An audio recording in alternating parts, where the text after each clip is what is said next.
Welcome to another edition of the Truth Gangsters podcast. With me, I have a special guest, my brother and dear friend, Leighton Miller, attorney at law.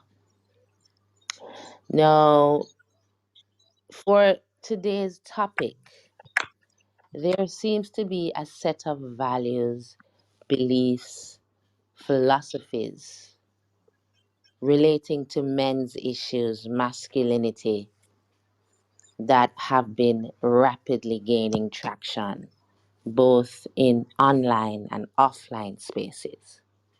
So, gone are the days where locker room conversations would stay in the locker room, where the dominoes reasoning would stay around the dominoes table. Bar talk now gone viral, public.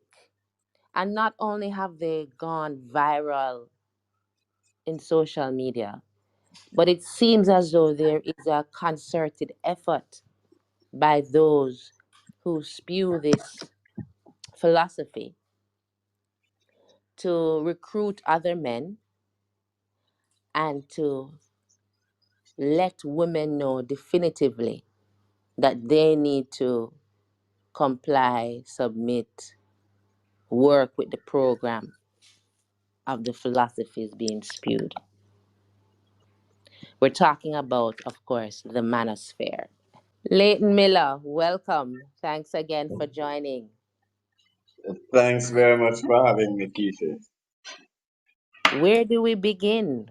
How do we describe this manosphere? If you could describe it in one word or one sentence for those listening who may not be fully aware of what it means or what it is, how shall we describe it?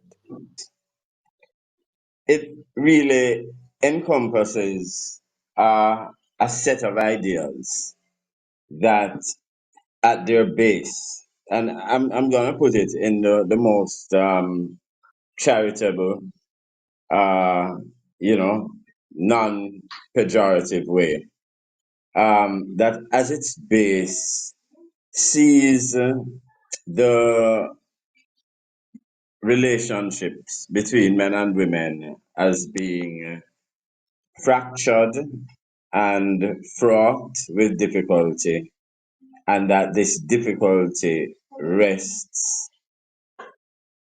primarily, if not solely, on the woman's shoulders because she is too mouthy, too educated, too involved in her own life and pursuits and friends and engagement, and is not sufficiently attuned to the needs of her man. She's too bossy, she's too financially preoccupied, she's a gold digger, she's she doesn't want to let the man lead, she's emasculating, and that all of these problems with her, especially, she doesn't uh, yield to sex, she's not submissive, she's not cooperative. And all of these things are apparently driving men away, driving the Passport Brothers movement, where they go to, I hate to use the term third world, but, you know, non first world countries and find a bride or, mistress who is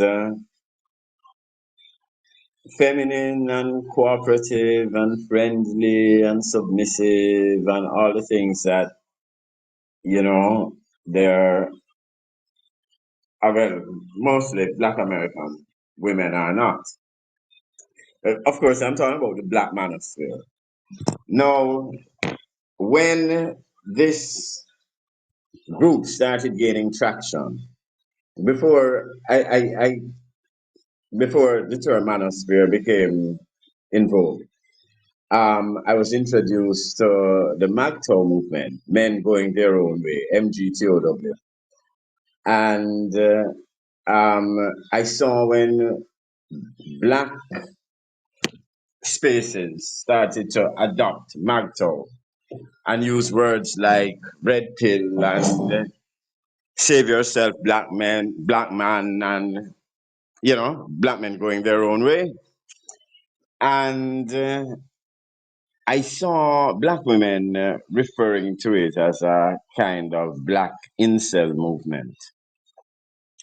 Um, uh, of course, incel, involuntary celibate, people that really started, as far as I'm aware, in white spaces, white male spaces, where men felt that they were entitled to sex and they weren't getting it, and it was driving a kind of violent, misogynistic um, current. And when people were accusing MAGTOW of being a black incel movement, I was offended for black men. I said, if they have problems with women that cause them to want to disengage from women, then that's a different thing from being involuntarily celibate. You're voluntarily withdrawing from women because you don't, you know, you want to change the terms of engagement because you don't like the way that they're behaving. And as time has gone by, Kishi, and I have, because I really try to sympathize with the manosphere, being a man and understanding and sympathizing with some of their talking points. They talk about women's body count, which, um, you know, whether you want to, um, however much you want to say that police, as it were, a woman's uh, sexual freedom or agency. Um, the number of men uh, being fixed as the father of children that are not theirs, what in Jamaica you call jacket. The jacket rate is crazy, and it's not good for a number of reasons. And whatever the ultimate objective of the manosphere complaints in that regard, it and some others I had sympathy with. So I really try to see things from their perspective and sympathize to some degree. But the more I became exposed to manospherism, and I'm just gonna say black manospherism because I don't really engage or interact in white spaces, but it's a derangement, Keisha, that is, and I've spoken about it on my Facebook page. It's a derangement that I find seriously concerning. And where to begin? You just let me know where you want me to start.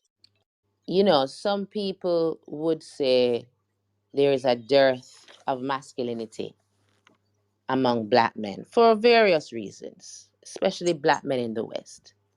When we think of the history of slavery, Jim Crow laws, apprenticeship in the Caribbean, there has been a lot of trauma, and many would say a lot of trauma to the black male image.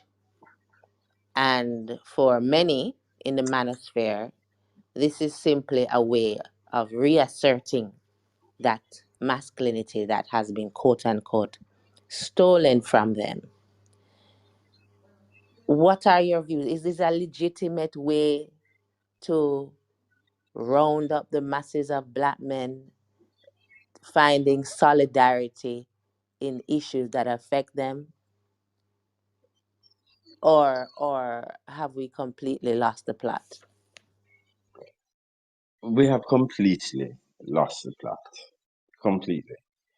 I'm grateful for your characterization of the or your mention of the circumstances in which black men lost their masculinity.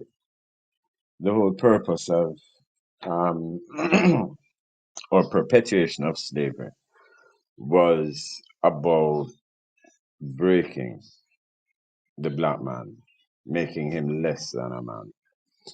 And long post slavery, a black man could be lynched for quote unquote eyeballing a white man. And eyeballing simply was like looking into the white man's eyes, not in a threatening or confrontational way, but in an equal way, as though you could look in his eye man to man.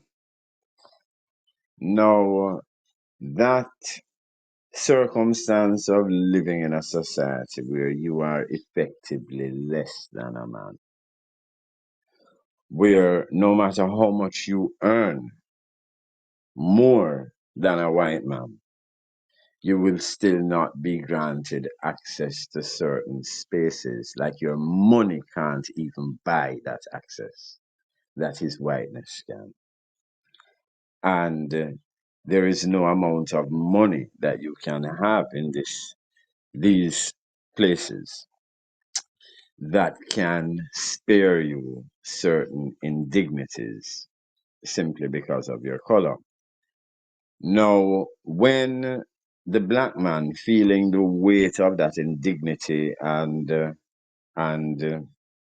debasement and dehumanization decides that the way to feel powerful, affirmed, and like a man again is to have his woman submit to him,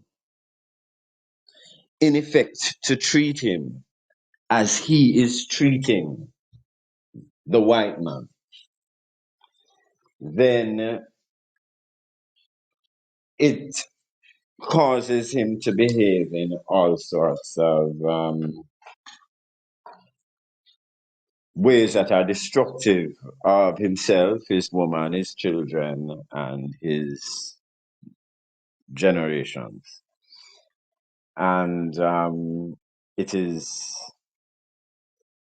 it is sad that it is so prevalent, and it's like people just can't see it.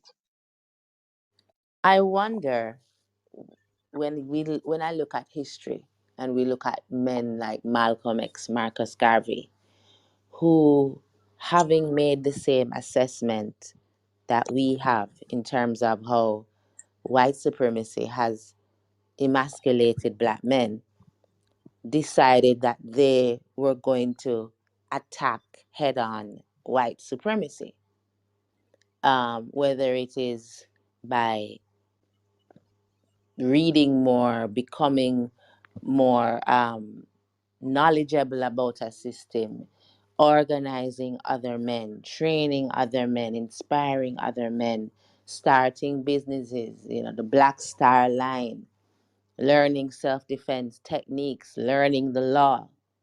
How did we go from that very active reaction to the white man being on our necks, to turning to the black woman to say, it's your fault, you know we need a reaction to you, as opposed to tackling what the system of white supremacy. Some would say it's a reaction to feminism. Some would say it's a reaction to what some call a gynocentric society. Is that fair? Really, honest to goodness, don't know how to answer that. The explosion of the manosphere and its virulence has caught me quite unawares. Quite unawares. I uh, what frightens me most about it is the inhumanity that um the the inhumanity that's meted out to black women and black womanhood generally.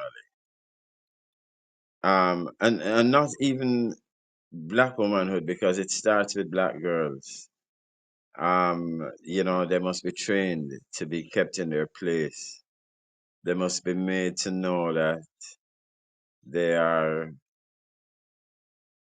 that their education, their achievements are nothing and are in fact keeping them from getting a man. What kind of man? Any man. Any man is a suitable man. And it's Let's go through some of the more popular talking points, and let me hear your views on this. Um, okay, yes. there is an attack on masculinity, and the black woman is the face of it because she was favored during slavery. She's favored by capitalism. She's been given the jobs. She's been given access to schools, and she's basically being used as a pawn to wedge between black men and black women. And we know we see in America this whole story, this poor propaganda that black women threw men out the house. So let's start there. That black men are saying they are legitimately trying to save themselves from white supremacy, which has morphed into, black woman, black girl magic, black woman independence. How you respond to that? What are your thoughts on that? So would expect that since black women are so much in the lap of capitalism and they're favored by the white man, much in the bedwench tradition, that we would see or have seen um, mass or couplings of black women and white men on a much larger scale than we have. But it seems to have been really mostly the other way around. Black men going for white women.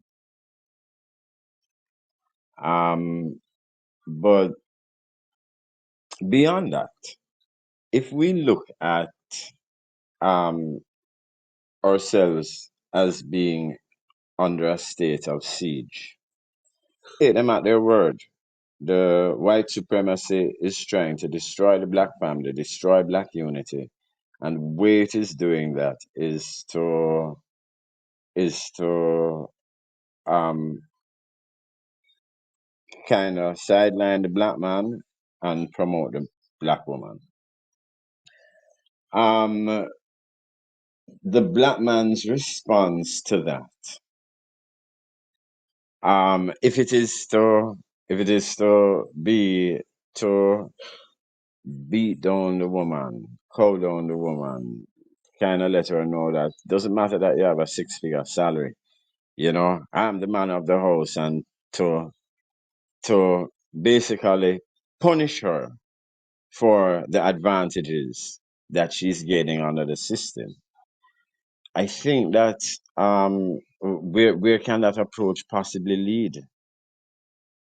If the woman is with you whilst getting the benefits from the system, why don't you work with her so that you can get some of those benefits as well, or so that the family can take advantage of those benefits?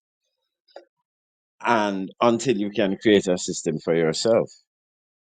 If you have no system for yourself, if you're not working towards a system for yourself, how can you blame a woman for seeking security in the only system that she sees growing.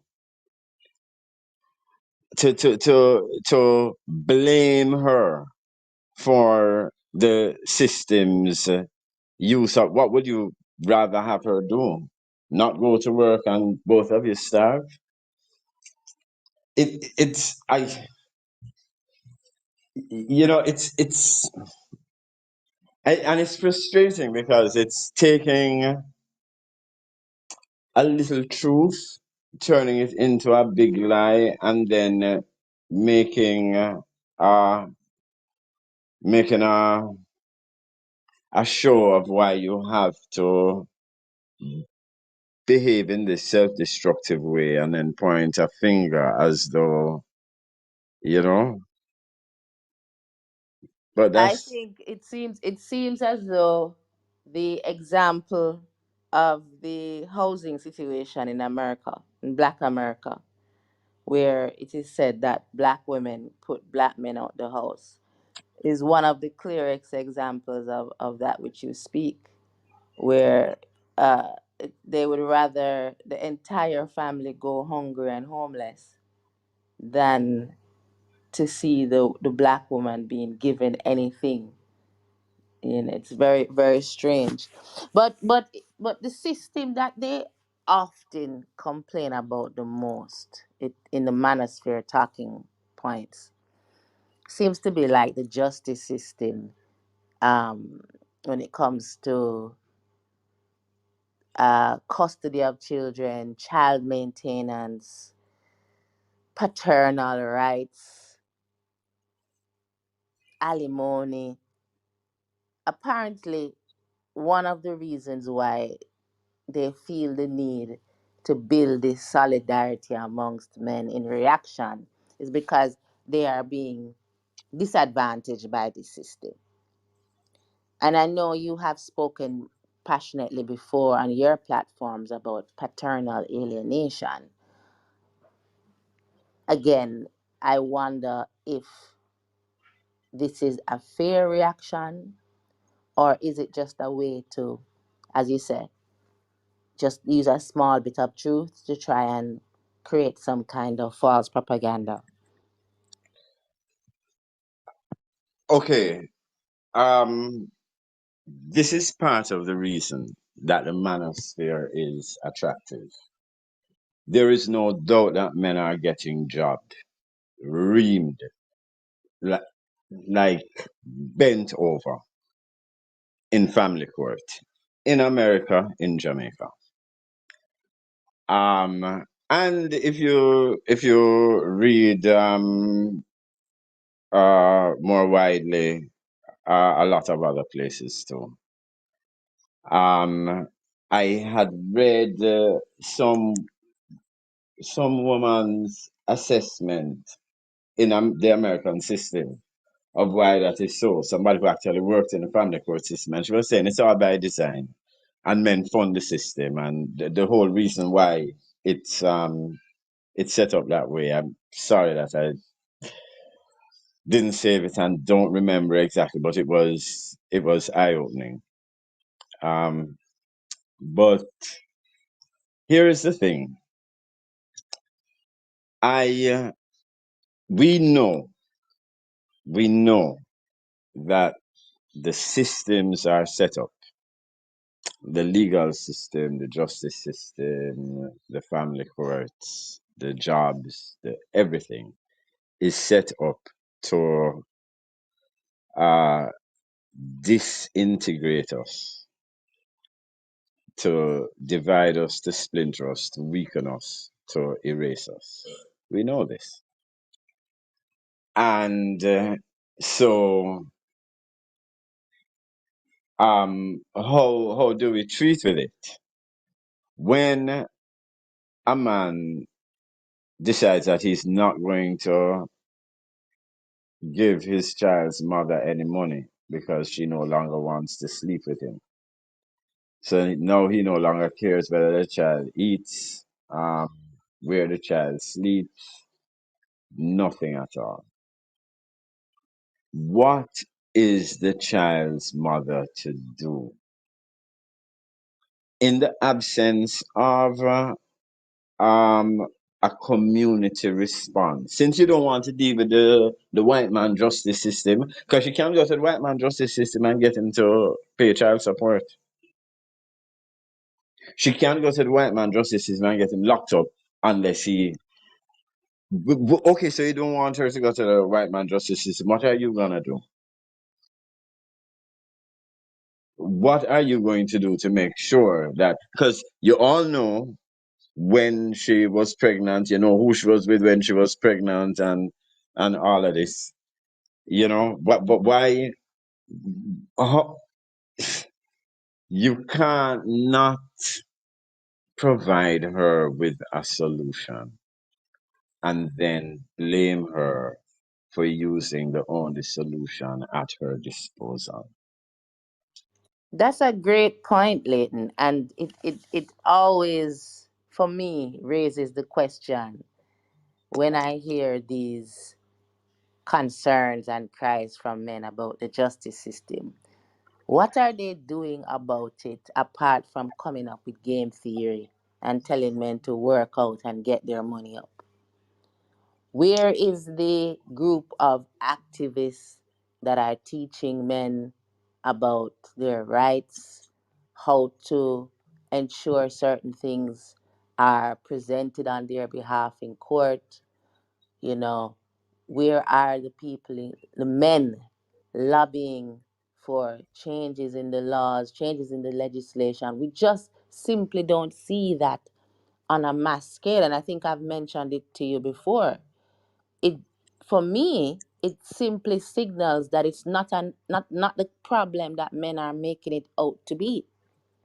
Because if it really affected them, and in America we know the justice system is still predominantly run by men.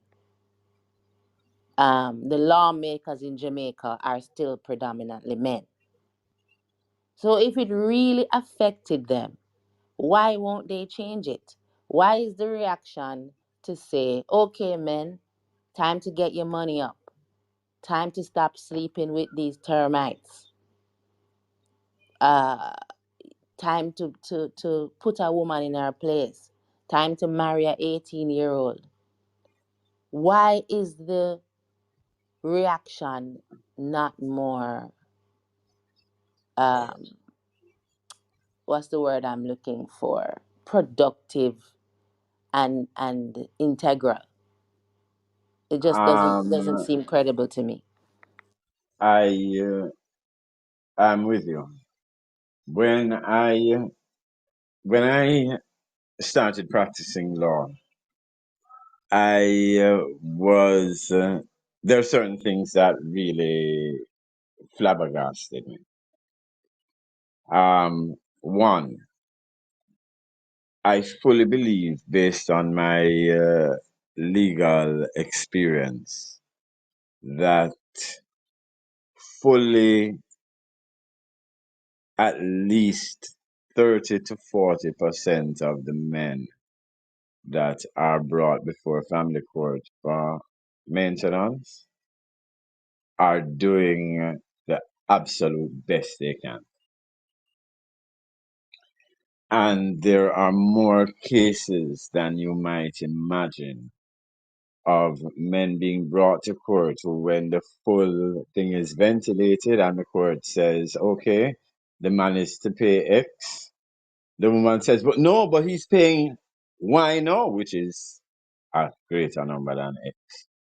And the man actually gets his payment reduced. And she actually was getting more money than was her entitlement under law based on the man's income. And so um, I would look at these things and I would see how shabbily the men would get treated, and they get just as shabbily treated by a man judge as a woman judge, to be perfectly honest with you. If sometimes worse.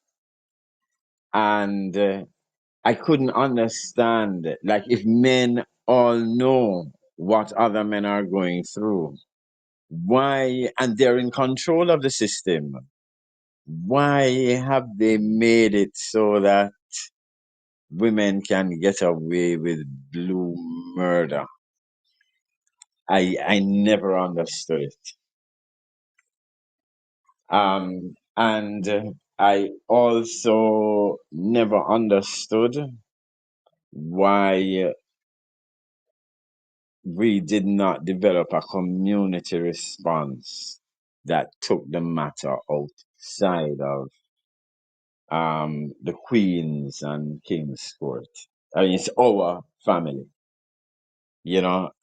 How, with all the aunts and uncles and nephews and cousins and siblings involved, how it came to be that you were standing up in front of a judge who don't know nothing about nothing, uh, uh, uh, uh, whatever them call it, social worker, when I know nothing about nothing, and to tell you, say, well, this child to live here, son, that child to live there, son, you don't know which picnic clothes, you don't, it's, and I'm a lawyer, so I'm supposed to be wanting to have these things ventilated in a so let me start with this thought, or conclude the thought about men not being collectively interested enough in the development of their community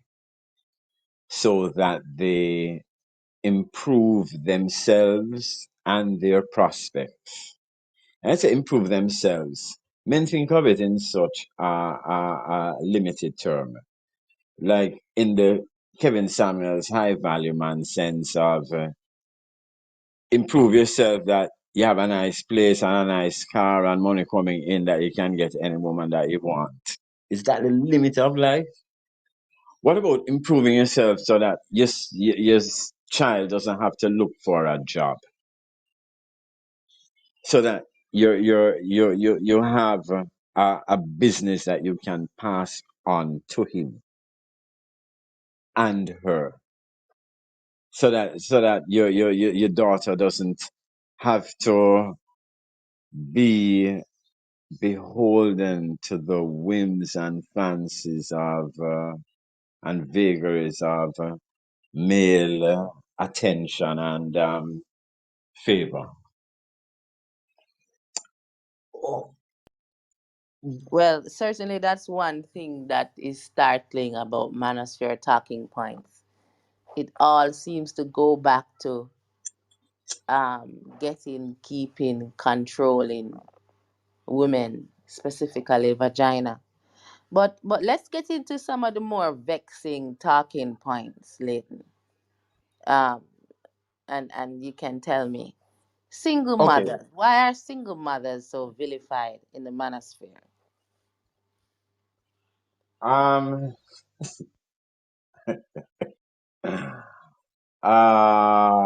Why are single mothers so vilified in the manosphere? Um. Before I answer that, let me. I think we'll get to that in my answer. But let me start by saying what aspects of the manosphere I found particularly deranging enough to call out on my Facebook page. One, the women that the manosphere complains about religiously, like day in, day out, like these single mothers. If single mothers are that problematic, just leave them alone. Ignore them, forget about them, stop talking about them, seek out other women, highlight other women. Um, Only talk about single mothers by comparison, then, say, look at this woman, she's so wonderful, etc., etc., etc. Not like single mothers. But why do you focus on single mothers so exclusively? Or so, religiously? I never understood that. Um, So well, let's look at their complaints about single mothers. They are okay. Okay, so the main complaint is that they whore out their young days, and then when they have a bag of children for a bag of baby mothers, they look for a Carlton, a simp, a patsy to suddenly, become Christian and settle down with and mind all these other men's children. And it really, it really grieves them that women should be able to do this. And so they try to convince other men that they should But never put wouldn't the themselves. simple solution be, as you say, for them just not to engage with these women? Um, yes, it would be, and well, I'm not a psychologist. I'm a lawyer.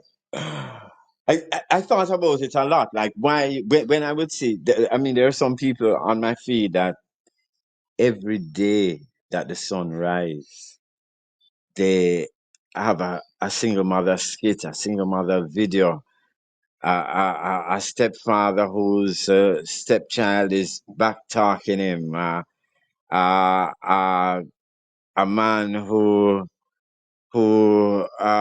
child can't use his Xbox because his stepbrothers have taken it over, and all the single mother drama, the baby daddy line, the and it's like, okay, we get it. So ignore these women, walk the other way.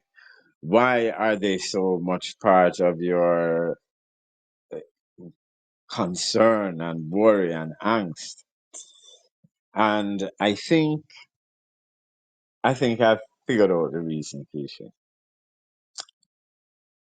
I think they wanted to be one of the men that these women chose during their whole phases, and they were not, sadly, chosen. so, Wow. Wow. so they are resentful. They were nice guys, you know. They were nice guys. They were Carltons. They were respectable guys, and these hot girls were, you know, hoeing out with, nice looking guys, celebrities, DJs, jocks.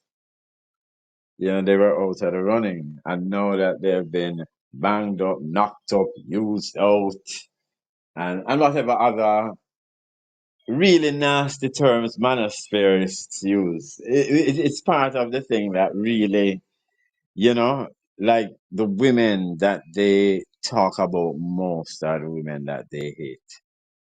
Yes, It, it, it, like the termites on the Two Locks channel, for example, I consider to be one of the leading voices in the Jamaican manosphere. It's Indeed, it's interesting because I'm sure he will say that these termites are eating away at the structure of the Jamaican society and needs to be eradicated. And he devotes so much of his content to talking about them.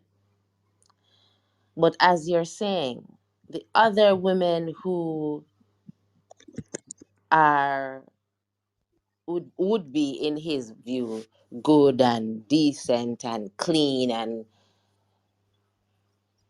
valuable.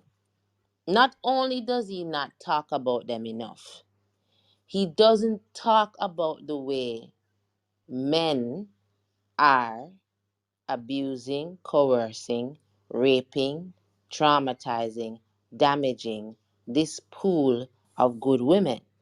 The women who are now 18, 21 that are being used, there is no energy, there is no equal energy to talk about the behaviors of men towards the women who are not termites. It's just this Well, obsession with. well, Mhm.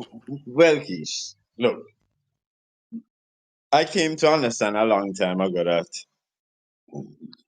the preoccupation in Jamaica with talking about Batmanism was from Batman or male homosexuality. You know, 'cause I think Jamaica become so popular that Batmanism has become the B word. You can't say it in whatever context. But the the the preoccupation with whatever it is that you are criticizing or decrying, after a while one gets to understand that methinks the lady doth protest too much. And what you really have is a termite infestation of your brain. Um, at some point, you must realize that by criticizing the thing daily, you are in fact highlighting it, you're in fact promoting it, you're in fact developing a fascination with it, you're developing a sympathy with it. However much you may appear to be doing otherwise. It's the same exact thing with homosexuality and the dancehall space where you couldn't get a bus if you never have a anti-homosexual tune. And in that way, like a whole third of dancehall catalog have is songs dealing with homosexuality. But what are you doing if not promoting it? You know, you this is all you talk about. Like what percentage of okay, let, let's let's leave that aside for the moment. Um, so the world is full of termites and cockroaches and holes and whatever. Somehow, somehow, they still manage to get some amount of black men to marry them. And then do you know what they do? They turn around and divorce them. Can you imagine? They The find black audacity. men to marry them. And then, like, of all the divorces, these wicked hoes go and divorce, like 80% of divorces are initiated by these women. Now, this was one of the things that caused me to really wonder at the Manosphere derangements, because when I saw the angst, the hand wringing, the finger pointing, women are destroying the black family because I was like, no, but these women are difficult to live with. They're emasculating. They are draining your life source, the energy, the amount of things that these women are doing. And finally, you can get free of them. The trash is taking itself out. They are filing for it's not even costing you, nigga. Like, they are divorcing you. And then you find a problem. Like, you want to hug up the problem. The problem is here. It's uncooperative. It's you have to go out and pay prostitutes because it's not giving you at home. It's it's making your life miserable. It's turning your children against you, man. And now it finally decides to leave, and you have a problem. But what I couldn't figure out with them is like, if out of 100 divorces, 80% are initiated by women. I fail to see how that's a woman problem. That must be a man problem. Look, okay, if of 100 divorces, 80% were initiated by men. As a man, I'd look at women and say, they don't see you have a problem. No, If you could not clean your roof, I go stray. That's the first thing them I gonna say. I- exactly. I mean, seriously speaking, if out of 100 divorces, 80 of them are initiated by the man. As a man, I would look at women and say, the problem is obviously with you. You don't see that men are leaving in droves. Somehow the manosphere look at women leaving in droves. Women who are forsaking their great leadership and provision and protection and just casting themselves out with all the benefits that they get out of marriage, that they have to be that men have to be being dragged into marriage and signing prenups and all these things. Women are leaving in droves, and men see that as a woman problem. Women are breaking up the family. It don't concern you why they are leaving. Well, one of the reasons I hear being put forward is that more and more women are becoming fickle, unrealistic, they are materialistic, Okay, vain. look here, Keish. I'm sorry to interrupt you. I'm not gonna beat around the bush anymore. Let's be real. Let's talk about Kevin Samuels. Because he had a lot of great talking points and real and true talking points. Here's the derangement of the manosphere. Kevin Samuels talk about women's treatment of high value men and how women must be in order to attract a high value man. And yet Kevin Samuels' whole audience was low value men. Low value men who are harassing, haranguing women to be all these things that they need to be for high value men for them. In fact, to practice on them. So there's a whole segment of these podcasts, bro podcasts, where they convince women, try to convince women that you can't suddenly become feminine for a high value man. You can't suddenly become submissive for a high value man. If you're not practiced in it, other girls who have been practiced being submissive are gonna beat you out. It's not something that you can learn on the fly. So here's what you have to do. Practice being submissive with me. And listen. I don't have it like that, so don't come with this gold digger thing where, you know.